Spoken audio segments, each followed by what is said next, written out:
Well, thank you. Boy, that's some tough acts to follow, right? I don't think it's possible. So I'm going to sort of shrink the conversation down quite a bit. If you look at the list of things there up on the wall, there are things that I'm not even going to really touch, even though, of course, when you speak of design of cities, all these things are tremendously important. But I'm sort of narrowing things down to the thing that people like architects and city planners can sort of focus on in helping us realize this dream that people have been talking about. I know that some people actually say that we don't need to design cities anymore, that we can just let the market take over, and what people want, they will get, and that all works fine. We don't need designers. It's a waste of time, a waste of effort, and a waste of money. The people who wrote these books don't agree with that, and of course, I don't agree with that. Perhaps that's a self-serving argument in my case, but we know that somehow we've always talked of cities as being an art, the design of cities as being an art, and the question is, what kind of an art exactly is it?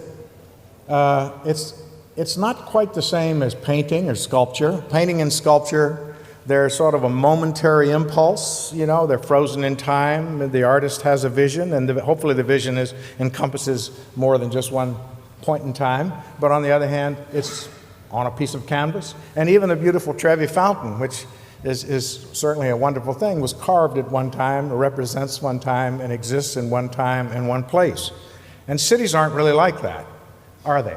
They may be more like an orchestra, where, have a composer who sort of composes the score, and then you have a conductor who interprets that score, and you have a lot of different instruments, each one of which makes a different sound, and they all somehow come together and make this beautiful thing come out.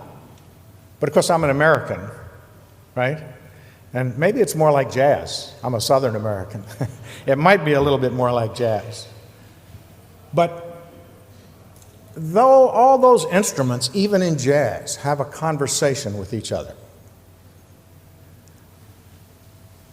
sometimes I think our cities are not having much of a conversation with each other. Maybe the people who build our cities and live in our cities are no longer having a conversation with each other. This is sold as the good life. This is urban civic space.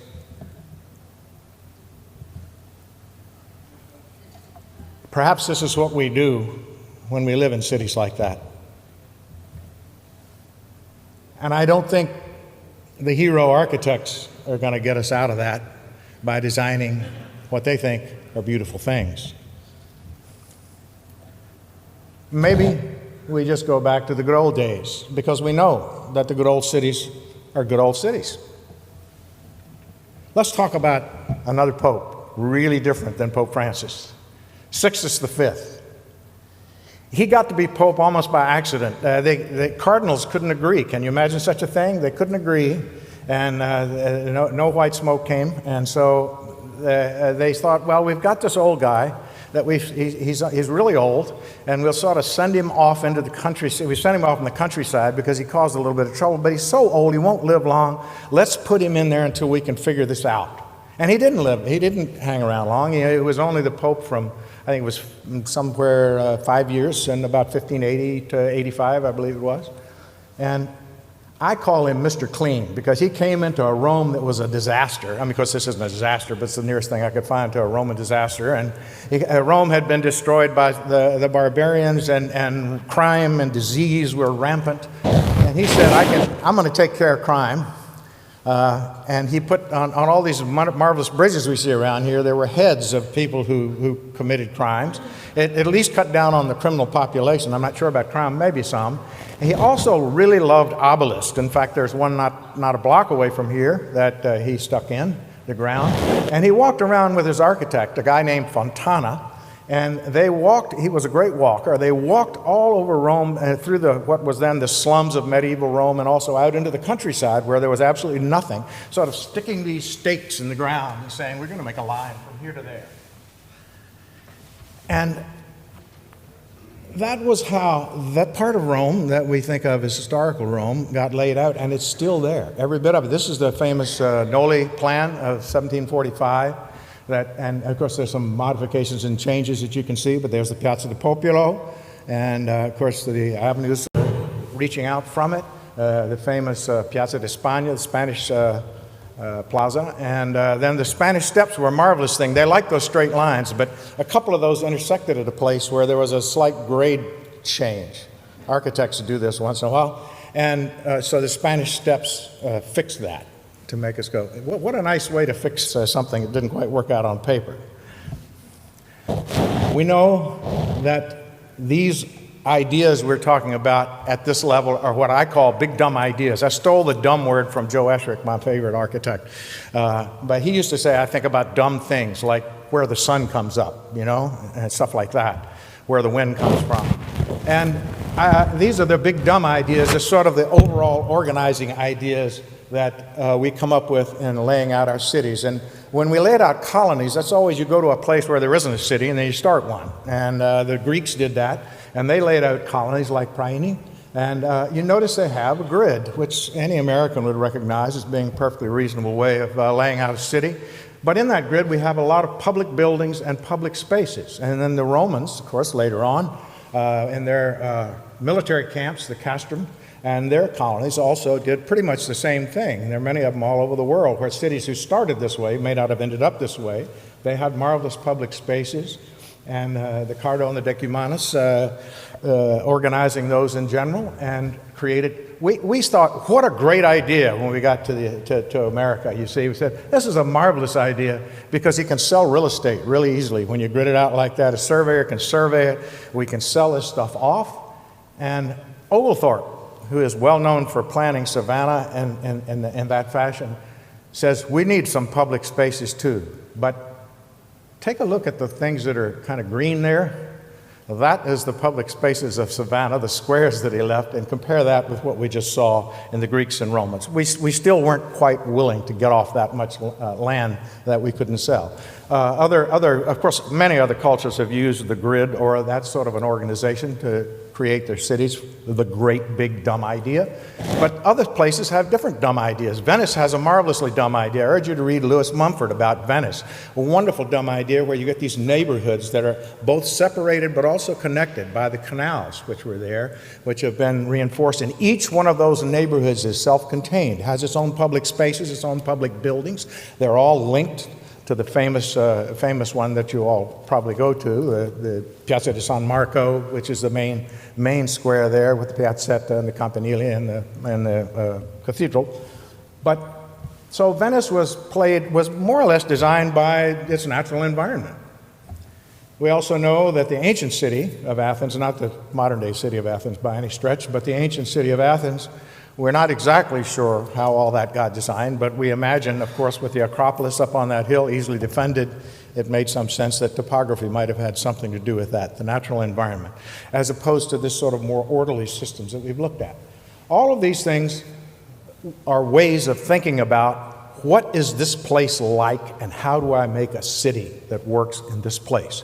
So there's one level of design where we're thinking about these sort of big, all-encompassing ideas, like Siena, where the Nine created Siena, and there are 9 paving patterns in that wonderful piazza there, where they run the horse race. You know, you've probably seen photographs of that horse race. I've never been to it, but I think Suzanne has. And London, before the Great Fire, and Christopher Wren, of course, came along and said, after this fire, we have a chance to straighten this city out. And London said, no. And why did London say no? Because guess who owned the property? All right? We didn't get to do that. Of course, London's still pretty cool, or was up to a point. We'll talk about that a little bit later. In building new cities or extensions of cities or suburbs of cities, we also have this sort of planning problem. We have here in Barcelona, you can see the medieval section, which looks just like every other medieval place you saw, little twisty-turnery streets and all sorts of strangely shaped building blocks and so forth. And then the great Cerda, his great expansion, which was never fully realized, but carries out the other part of Barcelona. He was an engineer, and he did square blocks, and he chamfered off the corners to make traffic easier. This was before the automobile. And he inserted, he hollowed out the blocks with a courtyard that used to have trees in it. Now the courtyards mostly have automobiles in them. And now Barcelona's going out and closing off some of these streets, or at least making them private, so they can get a little bit more green in their city and make it more habitable for people. But it was an idea of its time, and it was probably a grand idea in its time. Lisbon was a terrible earthquake, reconstructed by Pombal, made some wonderful spaces, perhaps a little large for Suzanne's taste and maybe some others, but we'll later find out how they might have overcome some situations like that. Now, here's a place I want to talk about, because this is the place where we shared our heritage. Ettore and I share our heritage, a place called Parma. I said, didn't know that till yesterday. There was a Ferdinand there. He was 17 years old, and he left Parma, perfectly good city, as you can see, a lovely little sort of plan and everything. He left that city, and he went to France, and then he left with the French who came over to fight in the American Revolution, when we were fighting the English, you know. I'll talk about that a little bit later, too. And when nobody knows exactly why he left, I had some theories. My family was not fond of the theories, but he came over, and at the same time that he came over, another Frenchman named Pierre L'Enfant came over. Now, Pierre L'Enfant was much better off than my whatever great-great-great-grandfather was, because he was an officer, and he got to know George Washington. And he and George Washington got on horses, and they rode around in the hills of Maryland, north of the Potomac River, and they put, I guess, little sticks, not obelisks, in the ground, and they created the plan of Washington, D.C., which is our nation's capital, based, interestingly enough, on gardens of the French king, who was was it his grandson? Who was about to get his head chopped off, but never mind. But so the great big dumb idea is a good start for a city, and there are a lot of ways to get there from here. And you do need people, I believe, who can feel the nature of the place and what we're looking for, and can fit that to some sort of a diagram that begin to give us an overview. But that's not all we're looking at, because sometimes great big dumb ideas don't really work out exactly the way we'd like to have them work out. That was a very powerful diagram, but I ask you to take a look at it and see what happened when we didn't go any farther than that diagram. So, the thing we're going to think about, at least that I like to think about next, is the patterns of life in the city. Let's look at how we respond as a designer to the patterns of life that shape the livable city. The first thing we have to do, in my opinion, is we need to tame the car and enhance the alternatives. The second thing we need to do is to create a walkable and accessible public realm, and to weave a tapestry of experiences, identify or create and celebrate amenity, create many choices for work, play, and life, and I think we need to control building bulk, height, and setbacks. I know that sounds like an impossible dream, but I think without that, we're not going to get anywhere. We need to tame the car.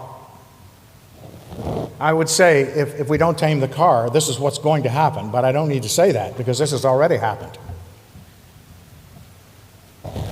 Are there ways of taming the car and enhancing alternatives? We know that there are.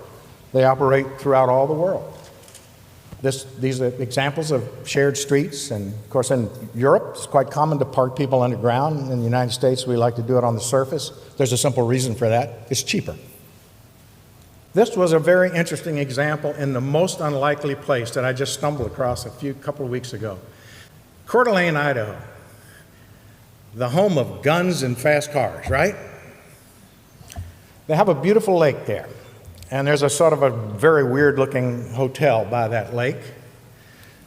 But the people of Coeur d'Alene understood something. They had a large parking lot beside the lake, surface parking lot, so people could come and enjoy the lake. But they eventually said, you know, this doesn't make a whole lot of sense. And so they took a street that was right next to this parking lot, and they closed it, and they excavated it. There were no plumbing in the street.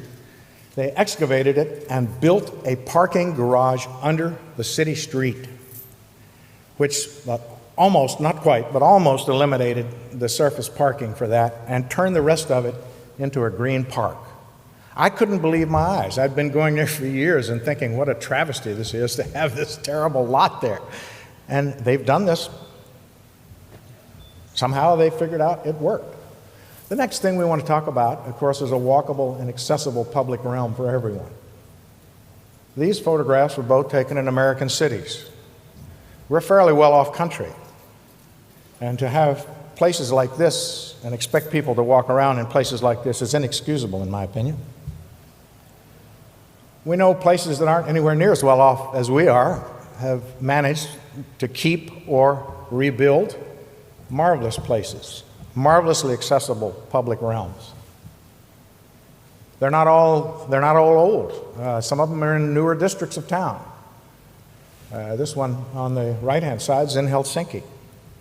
These places are places where people can mix. They're places for everyone. That's what the public realm is, and that's why we need so much of it.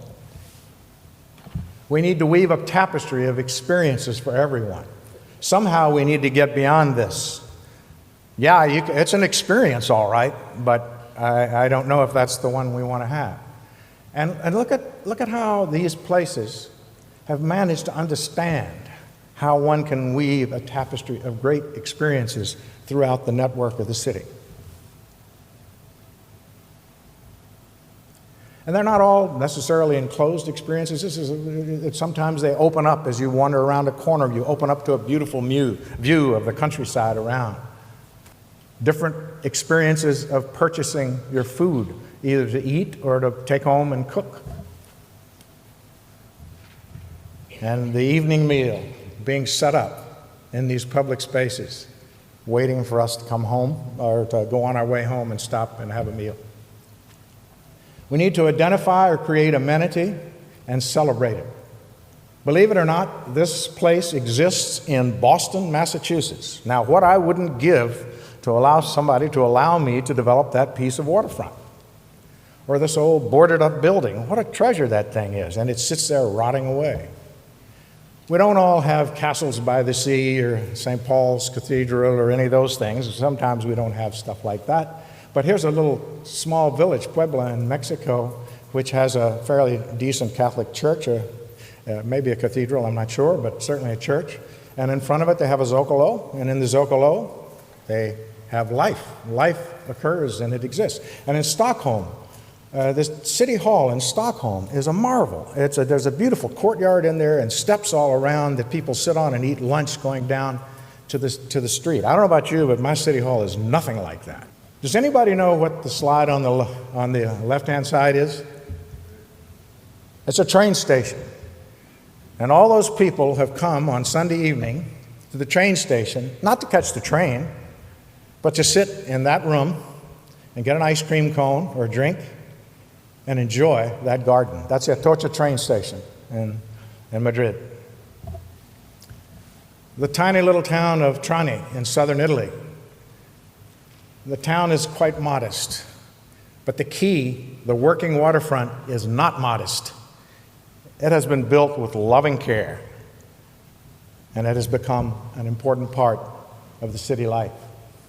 Sometimes, I've mentioned the large spaces in Lisbon. It's a great celebration in Portugal of the Republic, the Day of the Republic. And so, since the spaces were so large, you can see they solved that quite handily by making some rather large people to go and inhabit those spaces when they had the parade. It's pretty easy when you've got waterfront just to sort of stop and say, okay, I'm just going to put a seawall there and let people walk down and look at the water. But of course, you can, in fact, when the sea is too dangerous to swim in, build a swim club like this and have a public space that will get people in more intimate contact with that. Or even a simple telephone booth can be something really special. The British used to have really nice telephone, I don't know where George is. They had really nice telephone booths, and you're hard-pressed to find them anymore. Those marvelous red ones, you know, that get knocked off the cliff in that movie. There's water that flows out of the side of a building in Stockholm, or water that you find just in a little pool, a little whimsical fountain that's sprinkling a little bit of water there for children to play in. Or maybe you don't have anything even that grandiose. Well, there's an abandoned bridge in London that got painted up and marches across the Thames, creating quite a sight there. And in Helsinki, got a traffic circle. Does it just have to be a circle with concrete and asphalt all around it? Or can it be something a bit more? We can make our own amenity when we don't have any. We create many choices: work, play, and life. I'm afraid our modern world had a habit of heading in this direction, as we've seen in many of the other presentations. There are not many places or many choices there. It doesn't look like it, and the architecture doesn't look like there are lots of choices, and in fact, there really aren't. But they're choices of lifestyle, choices of things people want to see. Some people want to go to church, some people want to go to the peep show. That's the city. I love these two slides. Actually, it's a whole series of slides taken on the embankment along, well, it's not called the embankment, but the promenade along in Southwark, looking over towards London. And I just stood there for a minute because I saw this child come get fascinated with this stone, and what a great playground that stone was for that child. But take a quick look at those slides and look what you see. You see the tourists. Actually, the tourists were local tourists. They weren't Americans or anything. They were British tourists who were there to see London. Actually came to see their own capital. And we see a man pushing his wife in a wheelchair. We see a young mother talking to maybe a young father. And look at the next, we see joggers jogging by. All of this is happening in this wonderful, wonderful thing that's been created to take advantage of the River Thames. Create a lot of different choices. You can buy your fish on a boat. You can buy your jewels in the window. Many choices of work, play, and life. Also choices of play that are those green lungs for our cities that make them so wonderful. We need to control building bulk, height, and setbacks. No longer can we allow our public spaces to be what the architect decided to leave after he or she finished the building.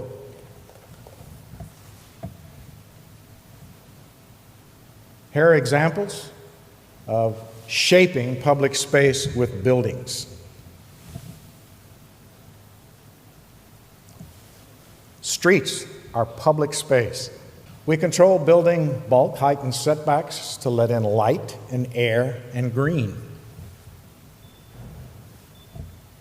Not always with big parks like the ones we see. Sometimes, you notice, it's interesting.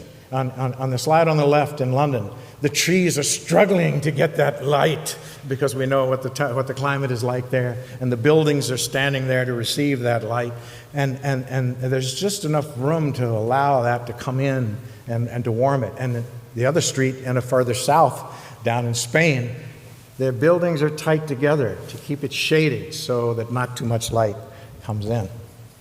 Then we drop down to another level. We get to the fine-grained language of the livable city. We focus on human scale and the pedestrian experience. We engage all of the senses. We mix uses and income levels. We respond to climate, longevity, and patina. We create conversation, not confrontation. We connect through safe boundaries, and we celebrate everything. Now, there's a lot more, but Suzanne's sitting here looking at her watch, so I'll trundle along. Now, this is, on the left, is about, it's maybe 200 feet away from where I took that marvelous slide of that child climbing on the rock. Same embankment. How did we ever begin to think these things were human scale? On the other hand, most of us would probably agree that these are human scale spaces. Look at the one on the left. How much money did people spend on that? Those are old tin cans holding flowers. That's not in a wealthy neighborhood. Still, we can still have human scale, can't we? Even large-scale buildings can bring that scale down in the way that they begin to relate to the people with the materials we have at the lower level. This happens to be a wall, but same idea. And it's not just in the enclosed spaces of the city. These wonderful walks alongside the water here. The scale of that walk and the texture of the gravel and the edge, the way the edge is created, that creates an experience that has encouraged these lovers to walk along that walk. And I sat there, I must have seen 20 couples wandering there in that particular place. We need to engage all the senses. Many of the slick things we see in the architectural magazines don't really do that for me. We could have had our meal last night out of a vending machine. The ancient Inca knew how to engage your senses with something as simple as moving water. Can you feel the coolness coming from that pool in Seville on a hot day? Can you feel the roughness of the texture of that wall and feel the thorns on those bushes and feel that pavement under your feet? I know you can feel it, Dick. The texture. Can you hear the music? Can you smell the food and the beer? We need to mix uses and income levels. We're looking at monocultures here. The buildings are designed to look like they are the older buildings on their left-hand side. They aren't like that. They're an apartment with parking under it for rich people. The buildings on the other side, we all know what that is. It's a monoculture. It doesn't work. Shop house. Suzanne's already talked about it. Even in the modern shop houses, you don't always get the same people living in the shop above the shop house who own the shop, but you get somebody living above it. Sometimes they own the shop, sometimes they don't.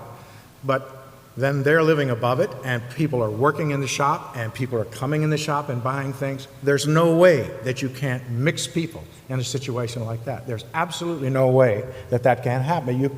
You can't ignore, you can't walk by those people every day on the way downstairs to go outside and ignore them. It's impossible. Mixed uses and income levels. Sometimes it happens across the city. This is the Palace in Madrid, and this is an apartment building in Madrid. But I think the people who live in that apartment building are really delighted that they can walk up to that palace. Those gates do open. I had a picture of the gates open with a whole bunch of people standing in there. I thought I'll show that one, but I turned and looked at the people, and they were all American tourists, so I didn't bring that one.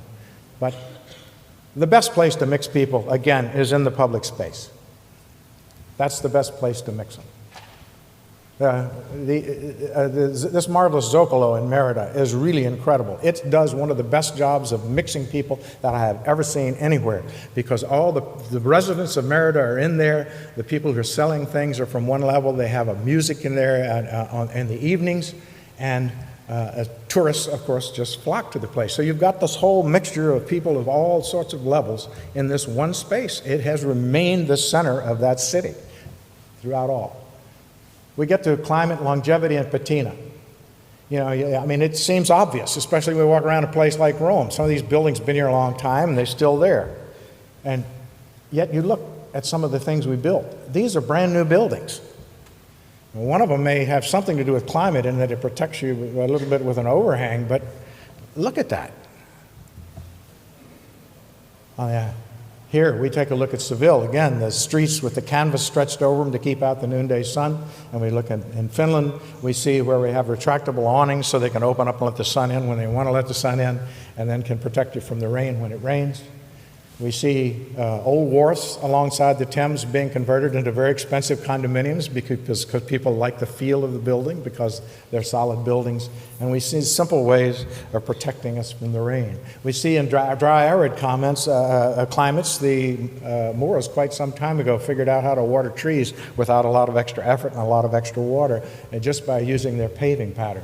And we see materials which at the lower level allow you to kick and skateboard and do all those things you need to do, or stumble as some of us do, and not scuff up the walls. And then we go to the materials like stucco up above that, which are will hold a bit better for the damage and so forth. Again, conversation, not confrontation. I would say this is a difficult conversation going on, both in this painting but also in this building. And then, with fear and trepidation, I would suggest that these buildings, Antonio Gaudi's Casa Batlló on the right-hand side, and the addition to the Stockman department store in Helsinki, would be buildings that are having a polite conversation. They're not the same. They're not the same architecture as their next-door neighbor, but they haven't forgotten what their next-door neighbor is about.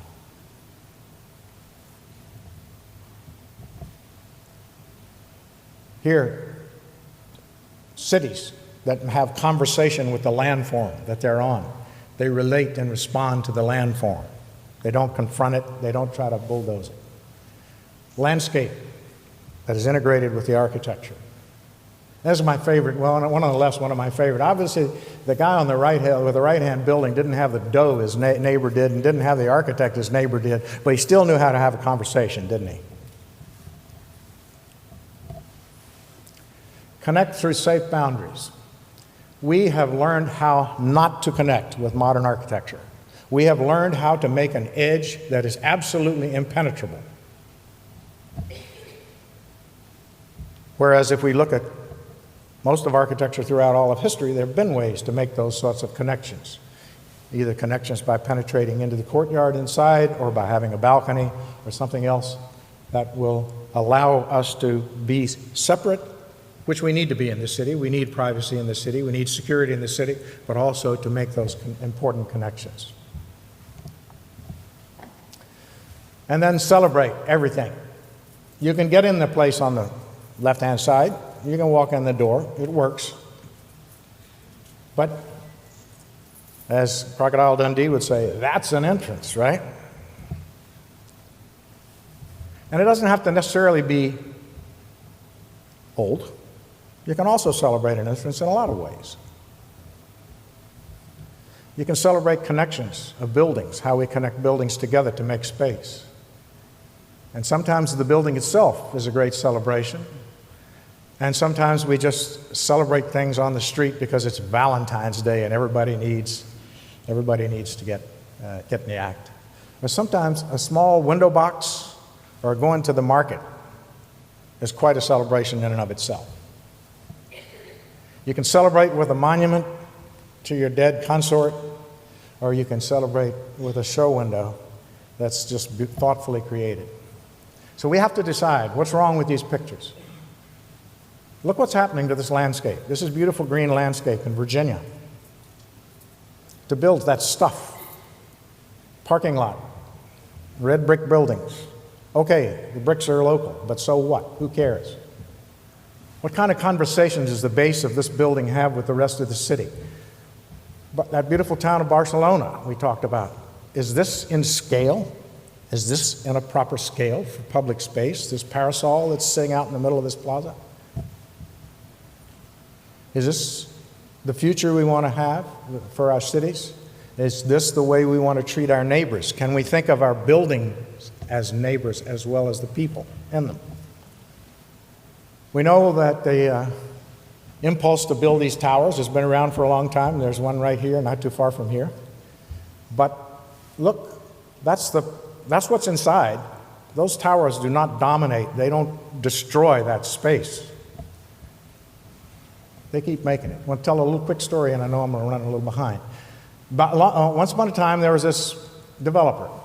And you can read, if you would read his 7 goals over there, you would see that most of those goals are, you could hear, and you either could hear or will hear at some time during this conference.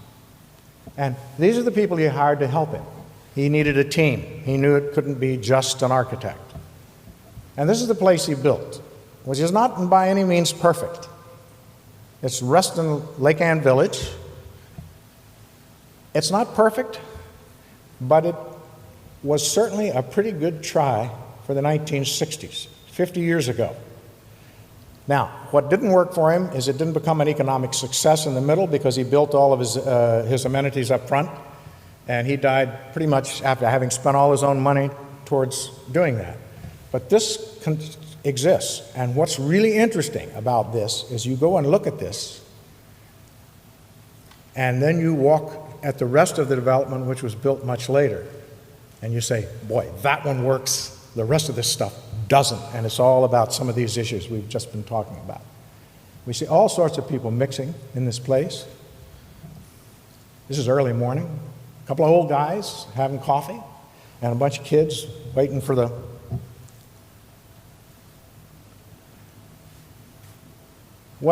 This is what we need to do. There's a couple of my students trying to do it. And before I leave, I want to ask you, if you look at the slide on the right-hand side, you know why I took this picture, don't you? I had to present the bill for this meal to the bursar of the university. I needed the picture. But we can save a lot of money. We can save 19 words, and it's all pure profit. We can just rewrite Ozymandias. Thank you.